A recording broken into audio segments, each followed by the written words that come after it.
Многостранна е творческата дейност на кавалджията Димитър Динев.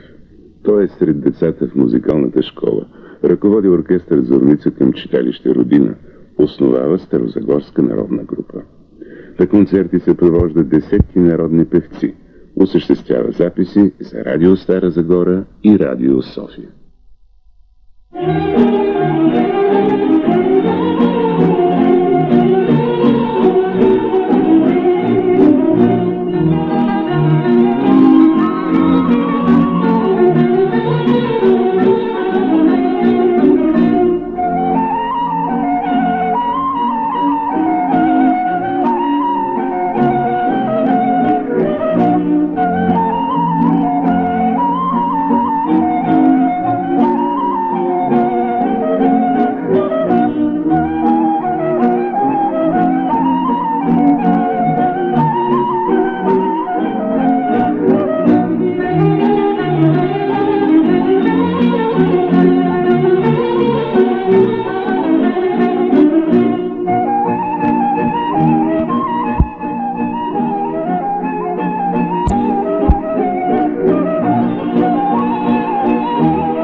На 3 юли 1986 година кавалджията Димитър Динев навърши 50 години.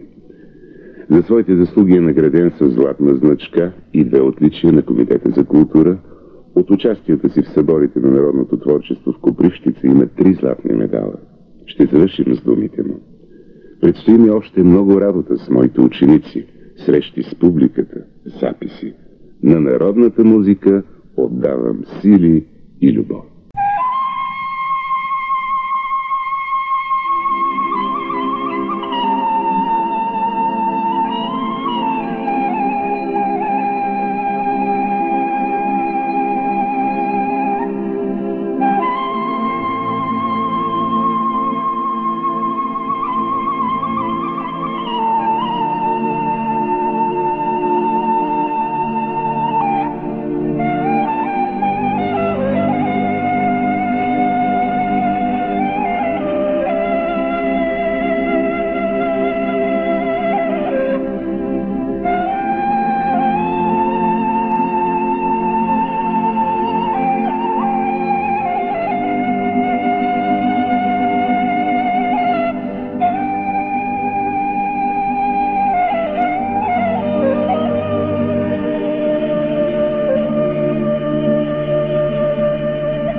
Песни и обичаи от векове.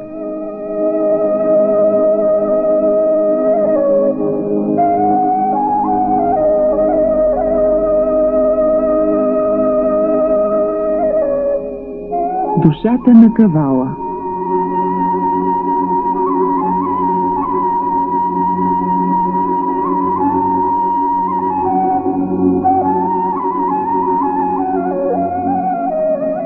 След един концерт в Италия, очаровани слушатели разглеждали кавала на Димитър Динев с безкрайното очудване, че от такъв несложен инструмент могат да се изтръгнат звуци, събрали в себе си синевата на небето, песните на птиците и романа на бистрите потоци. Гледали в кавала, сякаш искали да разгадаят вълшебната му тайна, да открият душата му. И може би само най-прозорливите са достигнали до простата истина, че меденият глас на кавала иде от вековете на една далечна и красива България, чието силни и горди синове са посягали към него в минути на горест и веселие.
Вече повече от 40 години разделят Димитър Динев от първата му среща с кавала, от първите неумели опити да изтръгне от него уния звуци, които е чувал от кавалджиите в родното си ямболско село Голям манастир.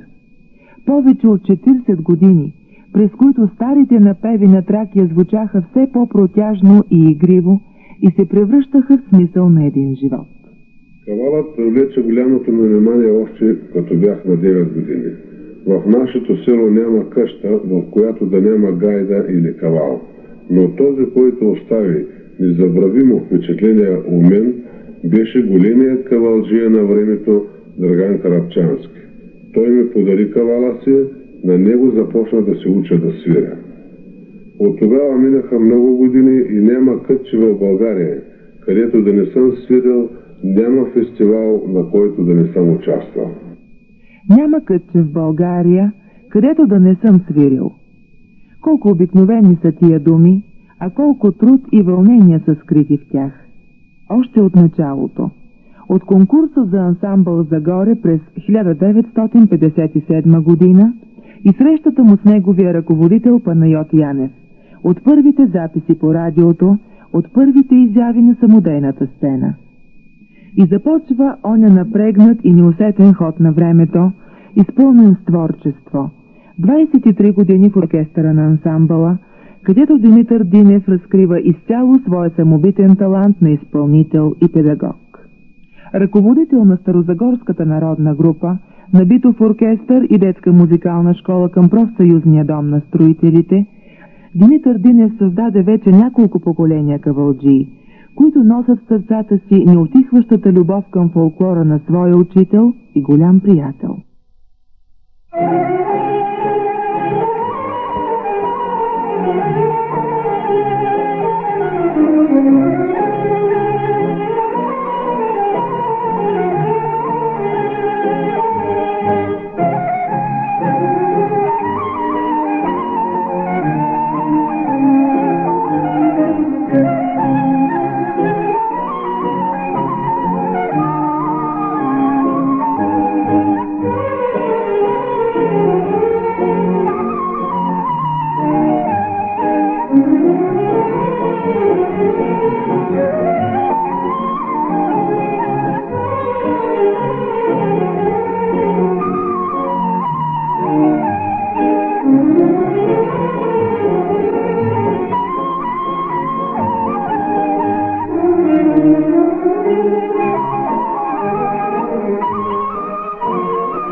Много отзиви и хубави спомени има Димитър Динев от гостуванията си в Съветския съюз, Полша, Италия, Югославия, в още много страни на Европа.